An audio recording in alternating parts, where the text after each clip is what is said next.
ገና ከመምጣትሽ ችግር ውስጥ ጨምረሽ ነበር። ይቅርታ አባዬ። አባዬ አትበይኝ፣ ይለምድብሻል። ምን ነው ከፋሽ? እኔ እንጀራ ፈልጌ አልመጣሁም፣ ቤተሰቤን ፈልጌ ነው የመጣሁት። አባዬ አትበይኝ ስትለኝ ለምን ደግሞ አይከፋኝ? ለሁሉም ጊዜ ያለው እሺ። የኔ ልጅ የኔ ልጅ ነው ያልከው? አዎ የኔ ልጅ። ሁለተኛ ተሳስተ ቤት ውስጥ የኔ ልጅ እንዳትለኝ ዱርዬ። ግን አባዬ እናቴን ታውቃታለህ? እሺ በህይወት አለች? ተስማምተን መስሎኝ የመጣ ነው። ይሄን ነገር የምታነሽብኝ ከሆነ በመጣሽበት መሄድ ትችያለሽ። እኔ አላምንም፣ ምንም ነገር አልፈልግም። ናውጣ በእናትህ። ይቅርታ ነው ወንድም። ይቅርታን ፈትፍታ ብሎሽ ጅል ናውጣ። ያዘ ምን ልትሆኚ ጅል ነው ያለው? ደግሞ ብትመስያለሽ በእናትህ። ደህና ሴት እንኳን አይመርጥም። ላኪ እንዴ ዛባ እንደው በፖሊስ ገማ እንዳታስብለን። ቆይ አባቴን ሰደበ ብለሽ ነው የምትደባደቢው? እንኳን አባቴን ተከፍለን እንኳን ተደባድበናል። አሁን ደባክ። በዳጣ ምክንያት ባልና ሚስቱ ተፋጠጡ። ዳጣ አባቷን ከጉዳ ወጣችሁ። ሰላም ሰላም የጨጨሆ ቻናል ተከታታዮች እንደምን አላችሁ? ዳጣ ክፍል 2 እንደተመለከትነው አባቷና ዳጣ አንድ ላይ ቁጭ ብለው እንዴት ነሽ እያለ ይጠይቃታል። በዛን ጊዜ ደህና ነኝ ምነው ብቻሽን እያለ በሚጠይቃት ጊዜ ደህንነቷን ትነግረዋለች። ከእህቶችሽ ጋር እየተላመድሽ ነው ወይ ብሎ በሚጠይቃት ጊዜ አዎ ውሃማ በጣም ጥሩ ልጅ ናት እያለች ትነግረዋለች።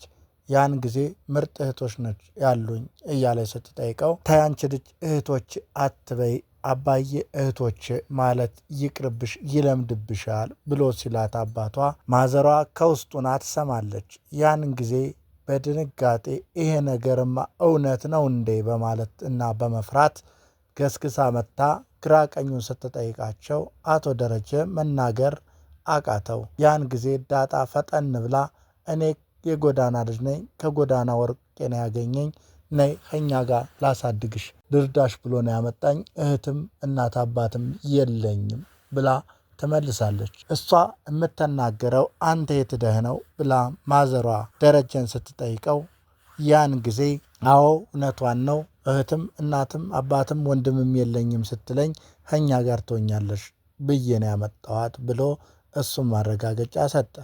ከዛ በኋላ ሂጂ ውጭ ብለው ካባረረቻት በኋላ ባለቤቷን ትጠይቀዋለች። ይቺ ልጅ አበላሏ፣ አወራሯ፣ ስነ ስርዓቷ ከልጆች ጋር አልገጠመልኝምና አባራት አልፈልግም ትላለች። ያን ጊዜ ቤቴ እግዚአብሔር ነው ለምንድን ነው እንዲህ የምታደርጊው? እኛም እኮ ወልደናል እያለ ፈሪሃ እግዚአብሔርን አቶ ደረጀ ይናገራል። ማዘሯ ደግሞ ምንም እሺ ልትል አልቻለችም። አንቺ ጥሩ ሚስት አይደለሽ ትሰሚኝ የለ ዛሬ ምን ነው በማለት እቅፍ ሲያደርጋት በፍቅር አይን እየተያዩ እርስ በርስ ባልና ሚስቱ ታረቁ። አቢጌል ተንኮል አስባለች። ዳጣን እንደምንም አታላ ወደ ናታን ክፍል በመውሰድ ናታ የማይወደውን መጽሐፍ የመንካትና የመቀደድ እሱን እንድታደርግና እንድትጣላላት አስባ ትሬንድ ተጀምሯል፣ ብዙ ተከታዮች አሉኝ፣ በሱ ቀርጬ እለቅሻለሁ፣ ያኔ ታዋቂ ትሆኛለሽ ብላ ልጅቷን ባላወቀችው ጣጣ ውስጥ ታስገባታለች። ልጅቱም ያለችው የተባለችው እውነት መስሏት መጽሐፉን እየቀደደች ተቀርጻ የአቢጌል ሐሳብ መሙሊያ ሆነች። አቢጌልም ደስ ብሏት የቀረጸችውን ለናታን አሳይታ ጉድ እንደሚፈላና ታምር እንደሚፈጠር እየጠበቀች ነው። ዳጣ በደንብ እየተለማመደች እየተጨዋወተች እየተግባባች ነው። ከውሃ ጋርና ከሰራተኛዋ ሰላም ጋር በደንብ ተግባብታ እየተቃለዱ እየተጨዋወቱ እንመሳሰላለን፣ ጓደኛም አጫዋችም ማገኘው እየተባባሉ ነው። የሚበሉት ምግብ ሲጠየቁ እንኳን ዳጣ የቀድሞ የህይወቷ አንዱ ክፍል የሆነውን ድንች በዳጣ ወዳለው እሱን ስሪልኝ ትላለች። ይሄም ለሁላችን የሚያስገርም ብዙዎች በዚህ ስቃይ ውስጥ የሚኖሩ ህፃናቶች እንዳሉ አቶ ደረጀ ገና ከመምጣትሽ አባዬ እያልሽ ችግር ውስጥ ጨምረሽ ነበር ብሎ ይጠይቃታል። ያን ጊዜ ዳጣ እኔ እንጀራ ፍለጋ እኮ አይደለም የመጣሁት ቤተሰብ ፍለጋ እንጂ በማለት ቆጣ ብላ ትመልስለታለች። ያን ጊዜ ለሁሉም ጊዜ ያለው ልጄ ብሎ ሲላት ልጄ ነው ያልከኝ ትለዋለች። አዎ ልጄ ምን ነው ይላታል። ሁለተኛ ተሳስተ ቤት ውስጥ ልጄ እንዳትለኝ ይለምድብሃል ስትለው ሁለቱም ተሳሳቁ። በዛን ጊዜ አባዬ ግን እናቴ በሕይወት አለች ትለዋለች። እሱ በተራው የሚመልሰው ስለሌለና ደብቆ መያዝ የፈለገው አንድ ሚስጥር አለና የእናቷን ጉዳይ ለትዳሩ ችግር እንደሚፈጥርበት ስለሚያቅ ምንም ሳይናገር ተስማምተን አይደል የመጣሽው? ሁለተኛ ላትጠይቅኝ እንዳትጠይቅኝ ብሎ እሺ በቃ ተባብለው ሌላ ፓርኪንግ መንገድ ዘጋ የሚል መጥቶ አባቷን ቢሰድብባት የአባቷ ፍቅር ወዲያውኑ ያንገበገባት ልጅ ወርዳ ተደባድባ ልጁን ጉዳት አደረሰችበት። አቢጌል በጣም ተናዳለች። ዳጣን ይዞ በመሄዱና እሷን ኮሌጁ ሰደኝ እያለችው ባለመውሰዱ ለእናቷ ቅሬታ እያቀረበች ነው። እናቲቱ ደግሞ አንቺ ምናልባት ከፍ ስላልሽ በእድሜ ከፍ ስላልሽ ትኩረት ካልሰጠሽ እኔ ነግረዋለሁ ደረጀ ልጅን ከልጅ ለይቶ ያቅም እያለች ለባሏ ብትወግንም ልጅቱ ግን መሰሪና ተንኮለኛ ከመሆኗ የተነሳ ይችን ልጅ ግን ሳስበው ከሌላ ቦታ ወልዶ ያመጣት ናት መሰል እያለች ለእናቷ ታቀሳስራለች።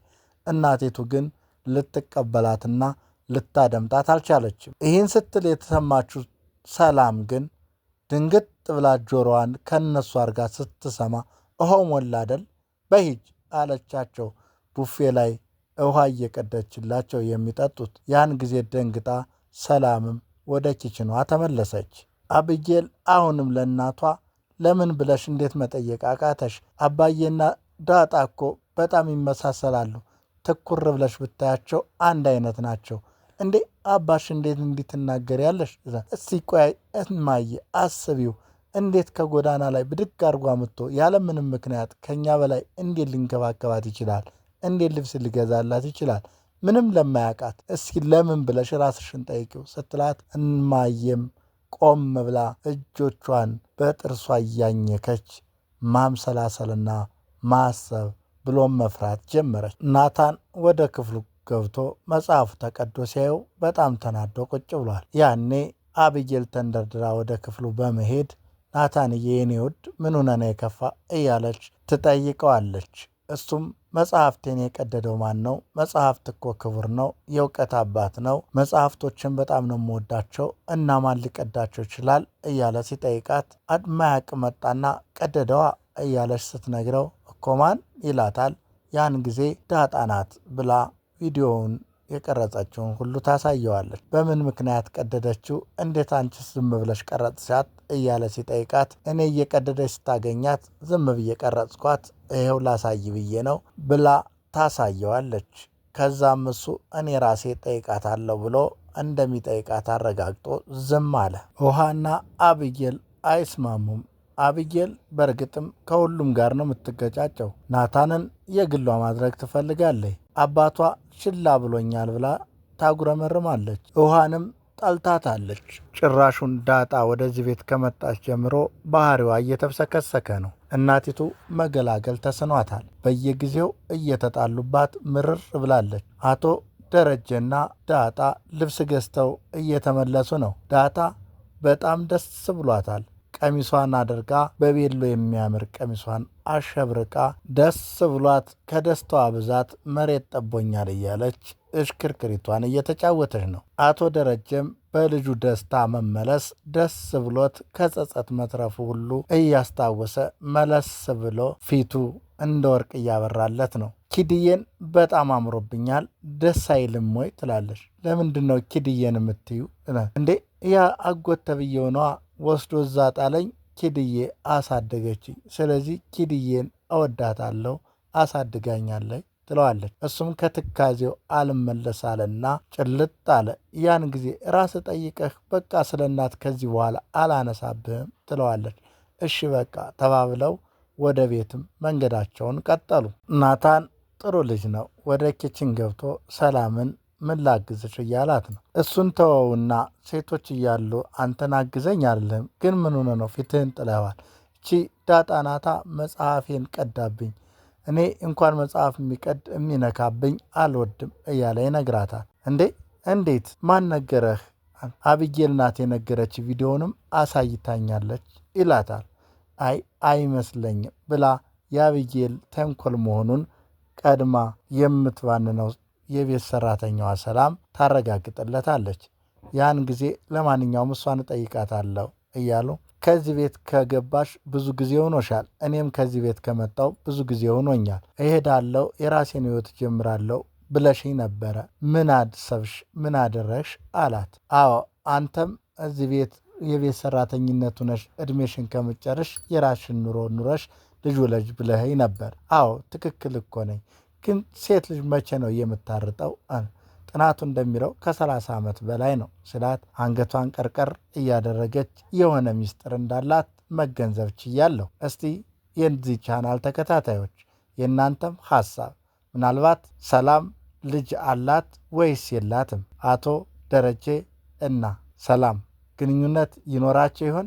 ዳጣ የእነሱ ልጅ ትሆን ይሆን? እስቲ እናንተም በኮሜንት ሳጥኑ አስቀምጦልኝ። አባትና ልጅ ግን እጅ ለእጅ ተያይዘው ወደ ቤት ይዘልቃሉ። ያን ጊዜ ሁሉም ቤተሰብ አፍጦ አይናቸው ከነሱ ላይ ያደረጉት የቤት ሰራተኛዋ ሰላም እና ውሃ ናታን በፍቅር አይን ፍዝዝ ብለው ዳጣን ያዩዋታል። እናቲቱ ደግሞ በአግራሞት ነገር እየበላች ታያታለች። አብጌል ግን በቅናት እብድ ብላ ያዩዋታል። ከዛም በኋላ ከብዙ ዝምታ በኋላ ውሃ ተነስታ እቅፍ አደረገቻት። ተሳሳሙ። ያኔ ናታን ስልክ አውጥቶ ፎቶ አነሳቸው። ፈገግ በሉ ደስ ስትሉ እያለ አምሮብሻል እያለ ፎቶ ያነሳታል። ያን ጊዜ ማን ያማረባት ብላ ጥያቄ ታነሳለች። እናቲቱም ቅናት አድሮባት ለልጇ አብጌል ናታንን ባል እንዲሆናት እያሰበች ጣን መውደዱ ደስ ስላላላት ክከልፈዋለች። ያኔ ድንግጥ ብሎ እሱ ዝም አለ። በድጋሚ ምኑን ያማረባት ስትል አብጌል ቀሚሱ ነዋ እንዴት አያምርም ያምራል እኮ እያለ ያስተባብላል። ያን ጊዜ ቀሚሱን እንዲያው ምን ነኝ የምለብሰው እያለች ከላይዋ ላይ አስወልቃ ልትለብስ ያምራታል።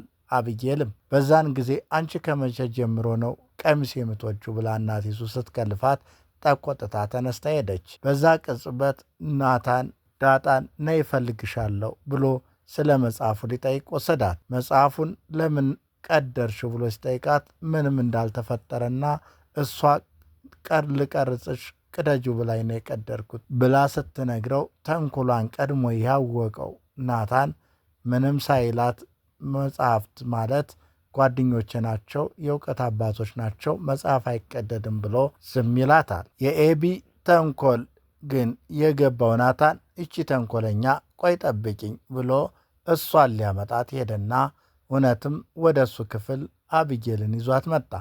ያኔ ሁለታቸውን ፊት ለፊት እንዳገጣጠማቸው የዛሬው ትዕይንት ያበቃል። ሰላም ሰላም የጨጮ ቻናል ተከታታዮች፣ በሚቀጥለው ክፍል ምን ይፈጠር ይሆን? እውነትም አብጌል እዚች ልጅ ላይ የምትጨክነው ተንኮልና የምታመጣባት መዘዝ ከቤት ያባረራት ይሆን ወይንስ ደግሞ ቀለል ብሎ ይታለፍ ይሆን? ለማንኛውም አብረን የምናየው ይሆናል። ለቻናሉ አዲስ የሆናችሁ ሰብስክራይብ በማድረግ ቤተሰብ ይሁኑ። እናመሰግናለን። ጨጨሆ ዩቲዩብ